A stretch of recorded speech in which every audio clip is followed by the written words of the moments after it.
मेरी फूफो प्रेग्नेंट हो गई थी और उनकी देखभाल के लिए अम्मी ने मुझे फूफो के घर पर भेज दिया। मेरी फूफो उम्र में मुझसे ज़्यादा बड़ी नहीं थी, दिखने में हम एक जैसे ही लगते थे, लेकिन फूफो के मुकाबले मेरे फूफा जी एक बड़ी उम्र के हट्टे-कट्टे ताकतवर मर्द थे। मैं सोचती थी कि फूफो कैसे बर्दाश्त करती होगी फूफा जी को। फूफा जी के घर रहते हुए मुझे काफ़ी दिन हो गए थे।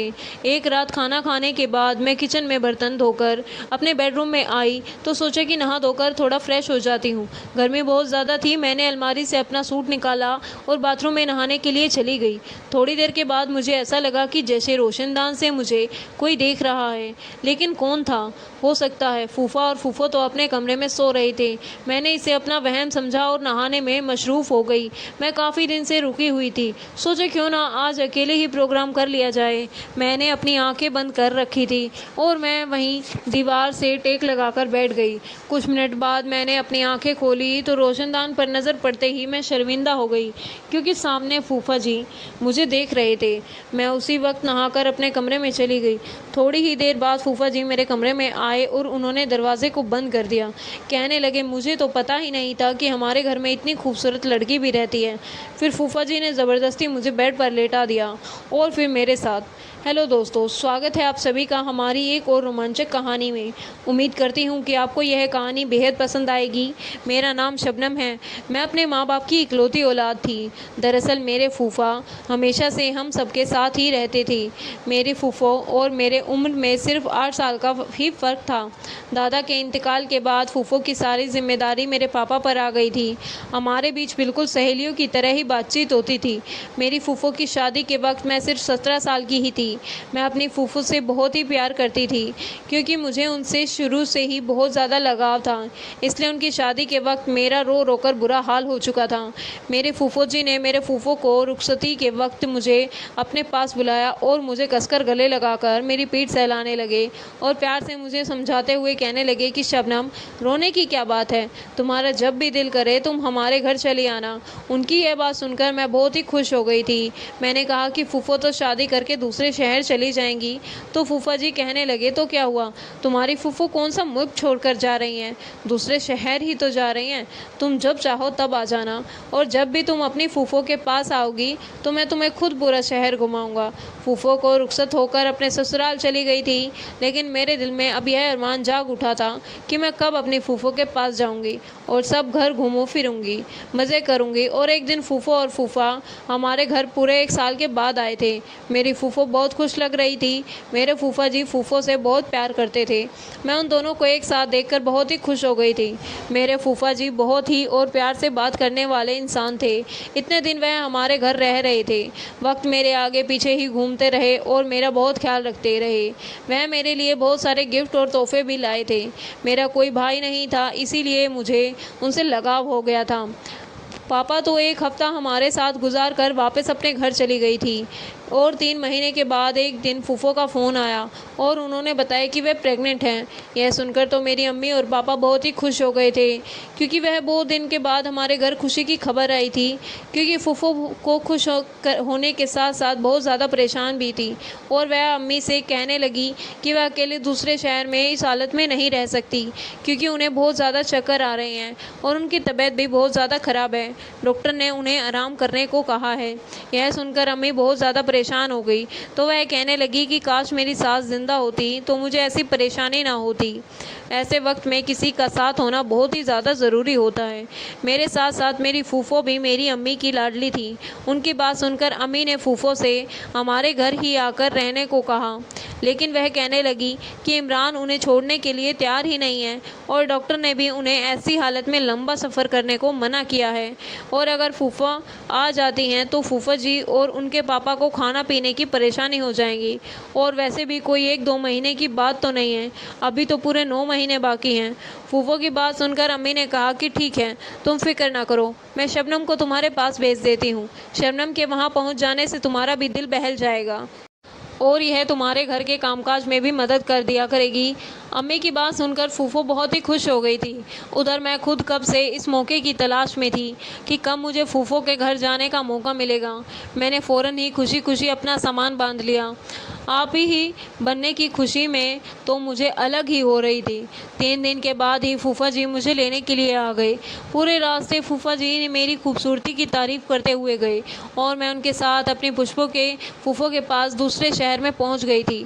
फूफो के ससुराल में सिर्फ 3 ही लोग थे, मेरी फूफो के ससुर जी, फूफा जी और मेरी फूफो। इसीलिए मुझे यहाँ रहने में कोई परेशानी नहीं होने वाली थी। फूफो तो मुझे देखकर बहुत ही खुश हो गई थी। उन्होंने पहले से ही मेरी पसंद के सारे खाने बनाकर रख रखे थे।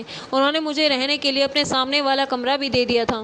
फिर जब मैं फूफो के ससुर को सलाम करने के लिए उनके कमरे में गई तो उनका रवैया मुझे कुछ अजीब सा लगा। बिस्तर पर पड़े एक बीमार आदमी थे। मुझे देखकर बहुत ही अजीब बातें करने लगे। उनकी बातें मेरी समझ से बाहर थी। इसीलिए फूफा मेरे साथ पकड़कर मुझे अपने कमरे से बाहर लेकर आई थी और कहने लगी कि दरअसल मेरे ससुर बहुत सालों से बीमार हैं और काफ़ी उम्र भी हो गई है, इसलिए अक्सर उल्टी सीधी बातें करते रहते हैं। लेकिन मुझे आगे से उनके कमरे में जाने की कोई ज़रूरत नहीं है। फूफा जी की रिश्ता पापा के किसी दोस्त के फूफो से करवाया था। मेरी उनके ससुर से यह पहली मुलाकात थी और सच तो यह था कि मैं उनके ससुर से मिलकर बहुत डर गई थी। मुझे फूफो के घर आए हुए अभी 4 दिन ही हुए थे। मैं दोबारा उनके ससुर के कमरे में नहीं गई। फूफा जी मेरा बहुत ख्याल रखते थे और मेरी फूफो तबीयत ठीक ना होने की वजह से वहीं बिस्तर पर ही लेटी रहती थी। सारा घर मैंने खुद ही संभाल लिया था। लेकिन फिर एक दिन कुछ ऐसा हुआ कि मेरे रोंगटे खड़े हो गए।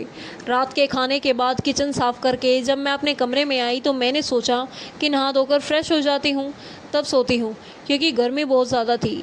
मैं पसीने से बिल्कुल ही शराब हो गई थी। मैं नहाने के लिए अपने कमरे के वॉशरूम में गई तो कुछ ही देर में मुझे एहसास हुआ जैसे कि मुझे कोई वहाँ देख रहा है। फिर अचानक ही मेरी नज़र रोशनदान पर पड़ी तो मेरे होश उड़ गए, क्योंकि वहाँ पर मुझे कोई साया सा नज़र आया था और मुझे यकीन हो गया था कि कोई है जो मुझे देख रहा था। इस बात ने होश उड़ा दिए थे। मैंने जल्दी से अपने कपड़े पहने और भागती हुई कमरे से बाहर निकली। फूफो के कमरे में पहुंची तो देखा फूफा और फूफा आराम से लेटे हुए थे। उनके कमरे का दरवाज़ा खुला हुआ था। तब उन दोनों को एक साथ देखकर मुझे शर्मिंदगी का एहसास हो रहा था। मुझे वहां देखकर फूफा जी उठकर बैठ गए और कहने लगे कि शबनम, अंदर आ जाओ, ये दरवाजे पर क्यों रुक गई हो?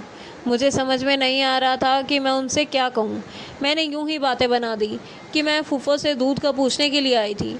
वह कहने लगी कि तुम जाकर आराम करो, अब बाकी जो भी काम होंगे मैं तुम्हारे फूफा जी से कह दूंगी। और जब मैं अपने कमरे में वापस जाने लगी तो मेरी जान फूफो के ससुर जी के पर पड़ी, जो बाहर से वापस लौटकर अपने कमरे की तरफ जा रहे थे और मुझे बहुत ही अजीब सी नज़रों से ऊपर से नीचे तक देखते हुए कहने लगे, तुम दिखने में बहुत ही सुंदर और मासूम हो, अपना ख्याल रखा करो, किसी पर भी आंख बंद करके भरोसा मत करना।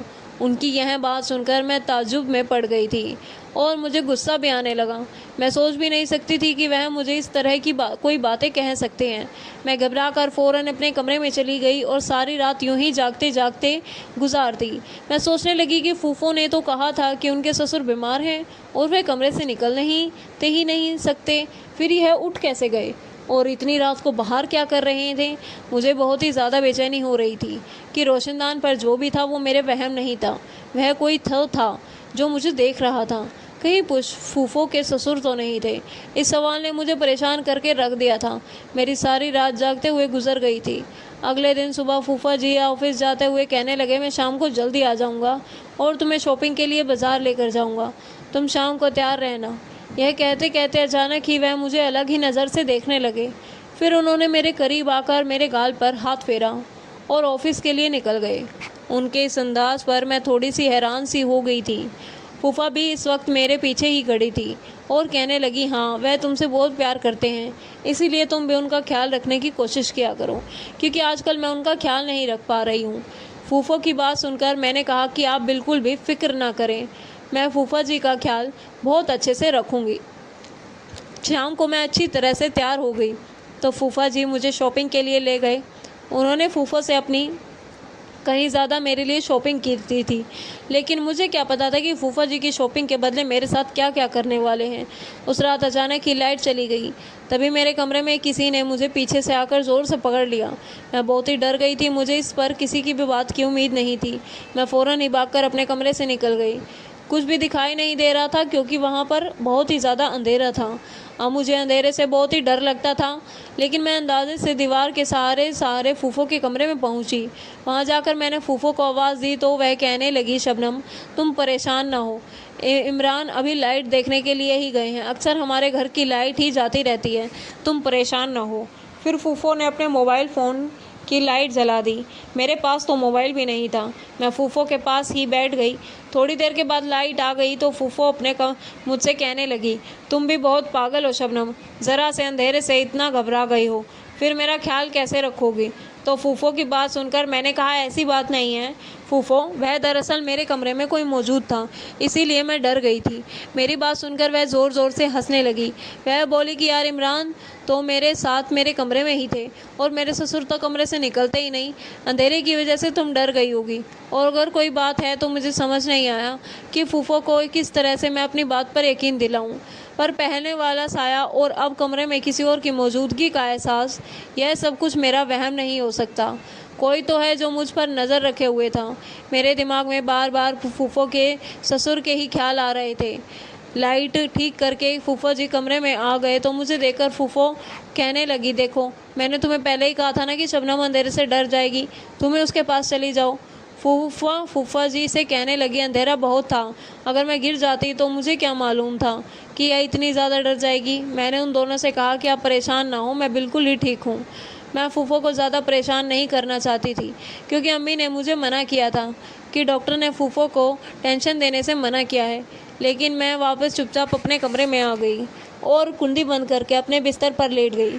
नींद तो मुझे नहीं आ रही थी। मैं सोच ही रही थी कि अब किसी न किसी बहाने से अपने घर वापस लौट जाऊं, यही ठीक रहेगा। इस बात का मुझे अच्छी तरह से यकीन हो गया था कि कोई मेरी तन्हाई का भरपूर फ़ायदा उठाने की कोशिश कर रहा है। अगले दिन फूफा जी किसी काम से थोड़ी देर के लिए दोपहर के वक्त अपने ऑफिस से घर लौट आए।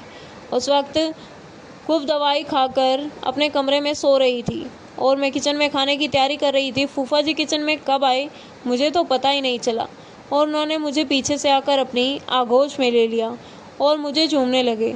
मुझे उनसे इस तरह की बिल्कुल भी उम्मीद नहीं थी। मैं हड़बड़ा कर उनकी कैद के बाहर निकलने की कोशिश करने लगी। मेरी आवाज़ मेरे गले में अटक कर रह गई थी और मैं कुछ भी नहीं कह पा रही थी। फिर फूफा जी ने ज़बरदस्ती कसकर पकड़ लिया और कहने लगे, तुम इतनी खूबसूरत हो कि तुमसे नज़र हटाने को मन दिल ही नहीं करता, और तुम नहाते हुए भी बहुत ही खूबसूरत लग रही थी। मेरे मोबाइल में तुम्हारे नहाते हुए की वीडियो है। फूफा जी ने उन लफ्ज़ों में तो मेरी सांस ही रुक गई थी। मैं सोच भी नहीं सकती थी कि वह इस कदर की घटिया इंसान होंगे। फिर उन्होंने मेरे मुंह पर हाथ रख दिया और मेरे वजूद पर हाथ फेरने की कोशिश करने लगे। मैं बड़ी मुश्किल से उनकी गिरफ्त से निकलती हुए रोते हुए भागकर किचन से बाहर आई तो सामने मेरी फूफो खड़ी हुई थी। मैं फ़ौरन ही जाकर उनसे चिपक गई। उन्होंने मुझे रोता हुआ देखकर कहा, शबनम घबराओ नहीं, मैंने सब कुछ देख लिया है। और फूफा जी को बुरा भला कहते हुए मुझे अपने कमरे में ले गई। मैंने रोते हुए फूफो से कहा कि मैं तो फूफा को अपने भाई की तरह ही समझती थी और आज उन्होंने मेरे साथ यह सब करने की कोशिश की है। फूफा, मैं यहाँ एक पल भी नहीं रहूँगी, मुझे अपने घर जाना है। मैं यह बात कह ही रही थी कि अचानक से फूफा जी कमरे में आ गए और मैं डर के मारे फूफो से लिपट गई। फिर फूफो ने एक ऐसी सरसरी सी नज़र मुझ पर डाली और फूफा जी से कहने लगी कि तुम कैसे मर्द हो जो एक 18 साल की लड़की को भी काबू में नहीं कर सकते। फूफो की बात सुनकर मेरे कदमों के नीचे से ज़मीन निकल गई थी। मैंने हैरानी से फूफो से पूछा कि आप क्या कह रही हैं फूफो। फूफो के चेहरे पर एक अजीब सी मुस्कुराहट आ गई। मैं हैरानी से फूफो को देख रही थी। मैं मेरे बालों में हाथ फेर कर कहने लगी, देखो शबनम, मेरी बात को गौर से सुनो। इमरान के साथ तुम्हें वह सब तो करना ही होगा क्योंकि जो कुछ चाहिए वह तुम ही दे सकती हो और वह इस काम के बगैर मुनासिब नहीं होगा। मैं उनकी यह बात सुनकर गुस्से में उठकर खड़ी हो गई और फूफो से कहा, आप यह कैसी बातें कर रही हो? आप जानती हैं कि आपके शौहर मेरे साथ क्या करना चाहते हैं? वह मुझे इस्तेमाल करना चाहते हैं, मेरे साथ गलत काम करना चाहते हैं।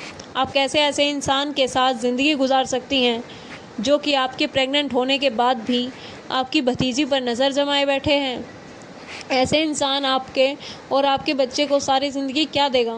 मेरी बात सुनकर फूफो कहने लगी, तुमको इमरान के साथ यह सब कुछ करना ही होगा, वरना वह कभी बाप नहीं बन सकेगा।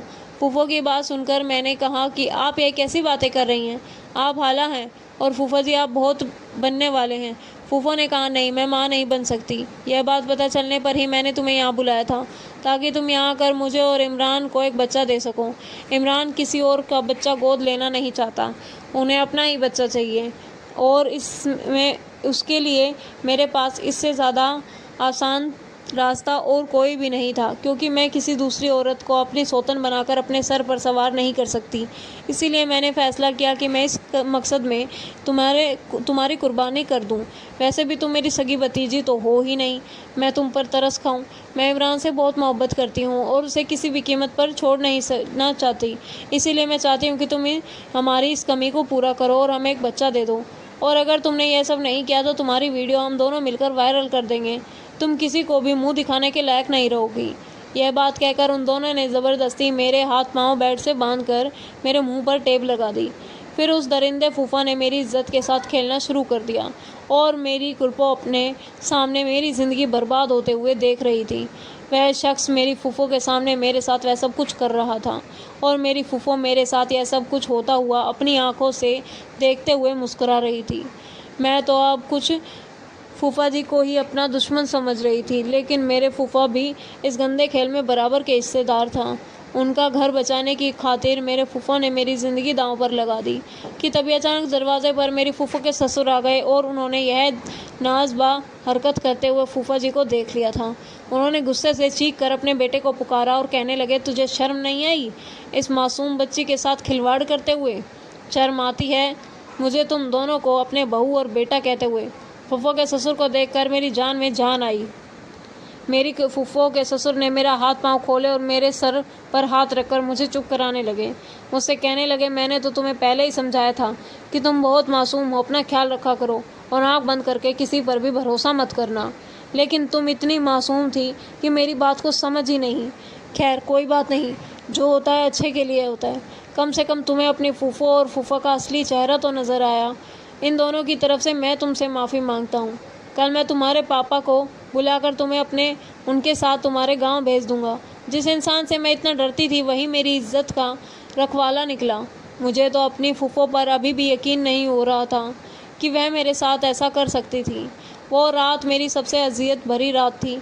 अगले दिन मेरे पापा मुझे लेने के लिए आ गए और मैंने अपनी अम्मी पापा को फूफो और फूफा के बारे में सब कुछ बता दिया। जब मेरी अम्मी पापा को उनकी हरकतों का पता चला तो मेरी अम्मी पापा ने उनसे सारे रिश्ते नाते तोड़ दिए। और मेरे माँ बाप तो उन्हें अपनी औलाद की तरह प्यार करते थे, लेकिन उन्होंने यह सिला दिया था। मेरे माँ बाप के प्यार का जब हमें अपने ही घर के लोगों से धोखा मिलता है तो बहुत तकलीफ़ होती है। जब भी मैं उस मंज़र के बारे में सोचती हूँ तो मेरी रूह काँप जाती है। मैंने अपनी फूफो को अपनी बड़ी बहन की तरह माना था, लेकिन उन्होंने मुझे कभी भी अपनी भतीजी समझा ही नहीं। वह तो अपने फ़ायदे के लिए मुझे इस्तेमाल करना चाहती थी। मैं नहीं जानती थी कि वह इस तरह की गिर जाएंगी कि अपने मकसद में कामयाब होने के लिए मुझे ही कुर्बान कर देंगी। तो दोस्तों, यह थी हमारी आज की कहानी। क्या राय है इस कहानी में हमें कमेंट में ज़रूर बताएं। वीडियो अच्छी लगी हो तो लाइक करें, शेयर करें और सब्सक्राइब करें। धन्यवाद। मिलते हैं कल आपसे एक और नई कहानी में।